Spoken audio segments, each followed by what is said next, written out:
এক গ্রামে বাস করত হরেন নামের এক কৃষক। সে খুবই গরিব ছিল, কিন্তু তার একটি বড় গুণ ছিল।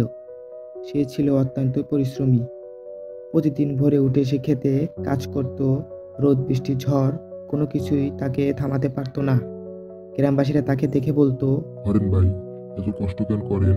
একটু বিশ্রাম নিন। কিন্তু হরেন শুধু হাসতেন আর বলতেন, পরিশ্রম করলে একদিন সফল হবই। এক বছর তীব্র খরা হলো। অনেক কৃষকের ফসল নষ্ট হয়ে গেল, কিন্তু হরেশ আগেই তার জমিতে সেচের ব্যবস্থা করে রেখেছিল, ফলে তার ফসল ভালোই হলো। যখন ফসল কাটার সময় এলো, সবাই অবাক হয়ে দেখলো হরেনের গোলা ভরে গেছে ধানে। যাদের ফসল হয়নি, হরেন তাদের সাহায্য করলো।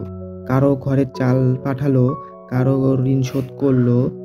গ্রামবাসীরা বলল, তুমি শুধু পরিশ্রমী নও, মহৎ হৃদয়ের মানুষও। হরেন মুচকি হেসে বলল, ভালোবাসা আর পরিশ্রম, এই দুই থাকলেই জীবনের অভাব থাকে না। এখান থেকে কি শিখলাম বন্ধুরা? শিখলাম পরিশ্রম ও সৎগুণ একদিন ফল দেয়।